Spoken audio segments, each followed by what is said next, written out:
First contact gone wrong. Commander Zekthor of the Krillian Dominion stood before the holographic display, his four eyes narrowing in disbelief. The data couldn't be correct. It simply couldn't.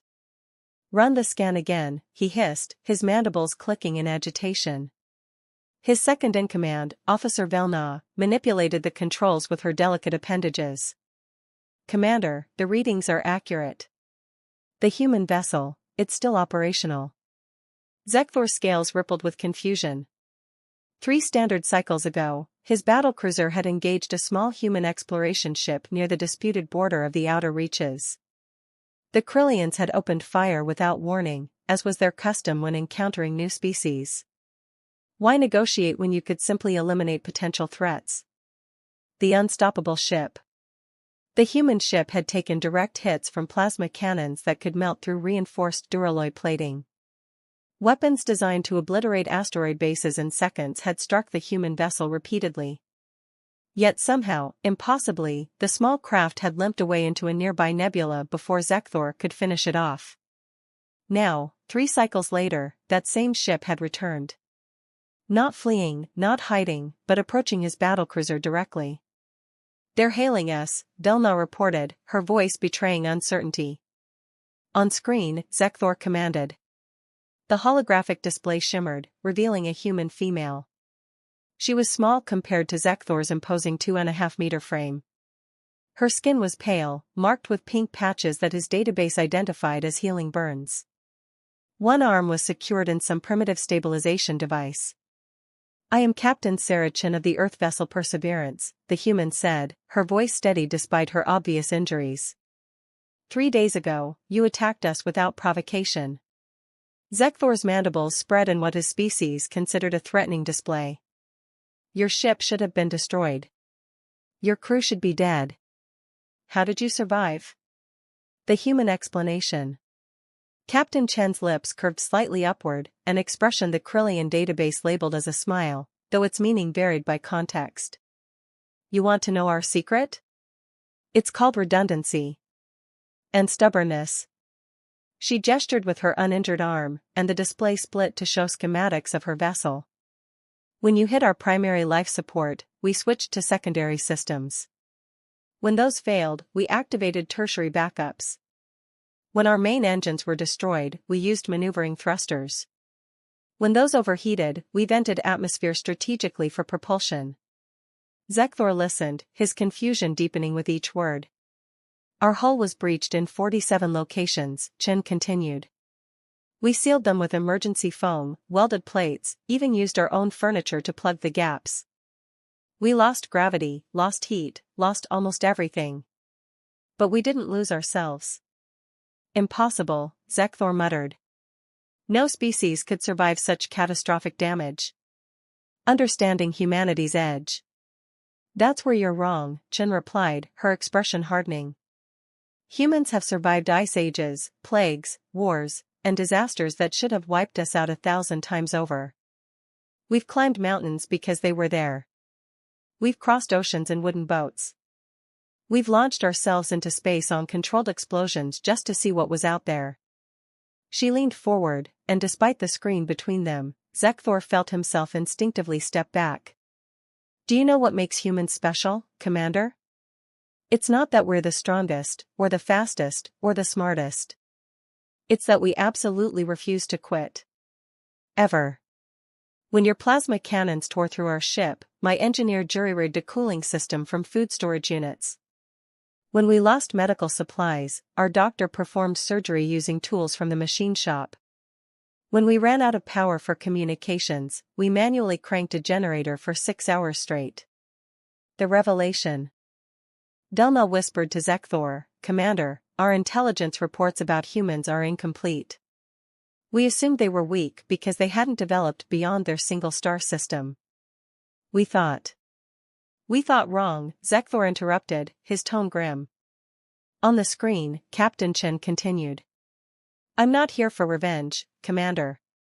I'm here to deliver a message. My government doesn't know about your attack yet.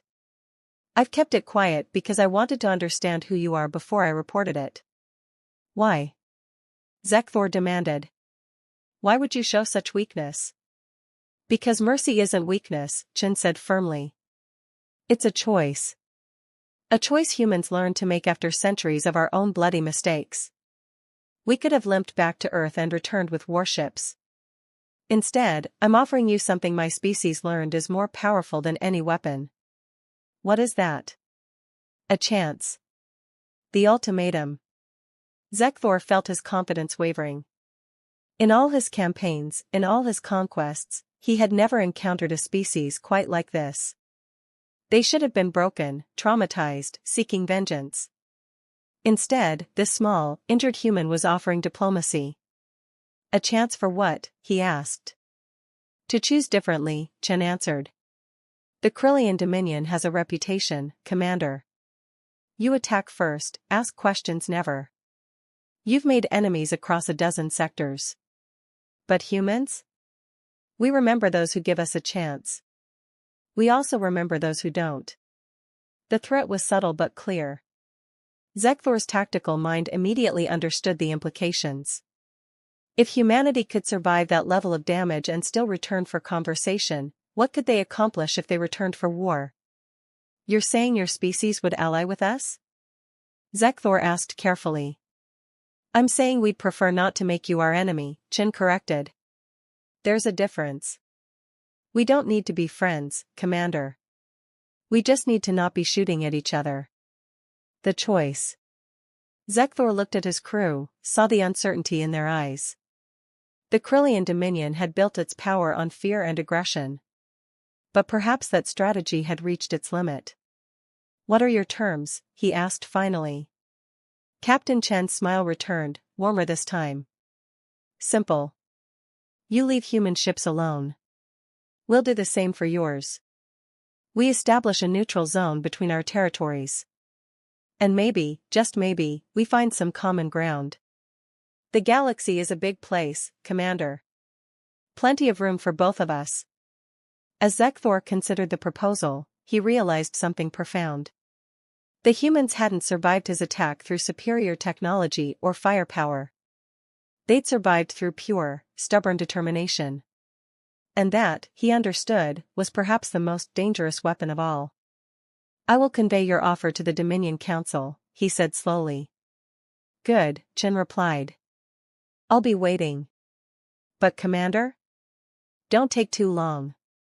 My crew really wants to go home, and we're running low on improvised spare parts. The long memory. 3 years later.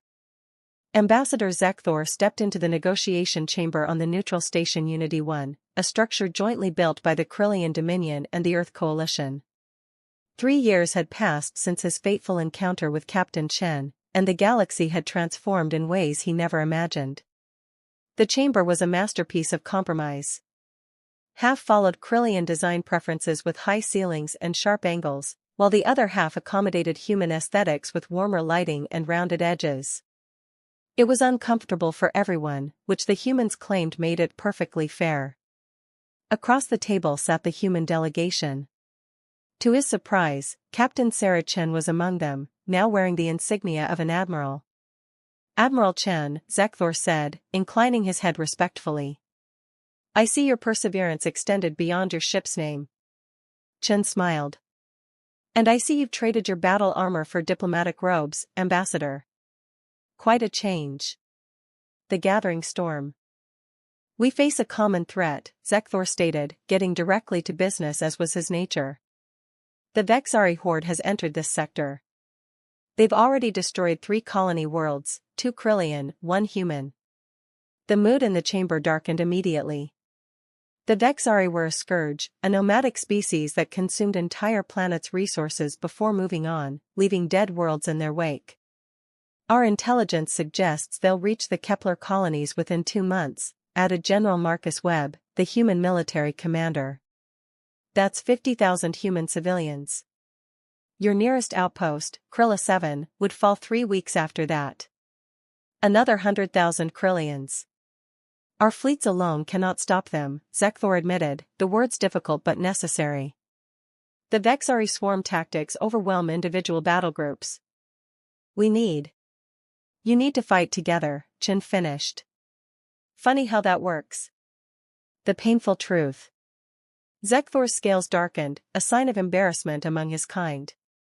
3 years ago, I would have scoffed at such a suggestion. Alliance with aliens? Cooperation with prey species?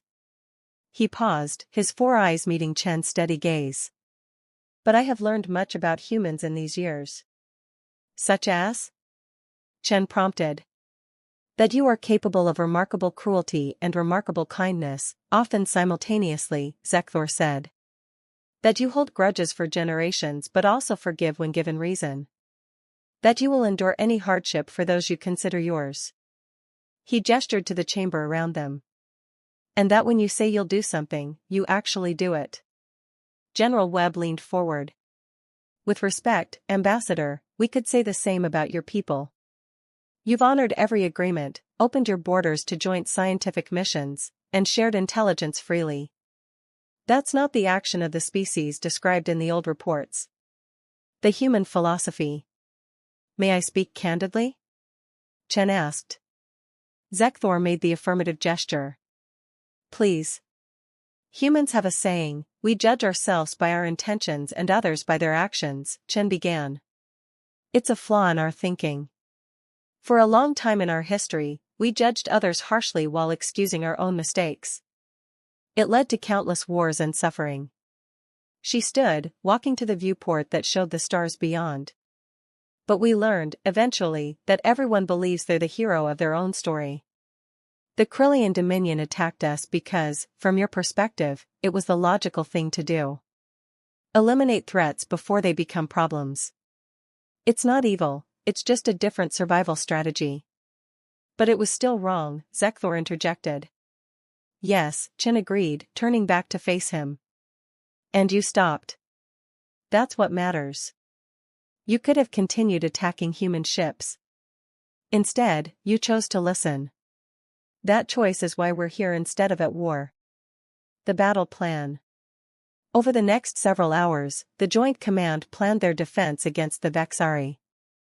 It was a revelation in cooperation. Krillian heavy battlecruisers would serve as anchor points, their superior shields and armor holding the line. Human carriers would deploy wings of fighters, their maneuverability perfect for dealing with Vexari swarm craft. Our targeting systems are more precise, offered Velna, now a Krillian admiral herself. But your point defense networks are faster.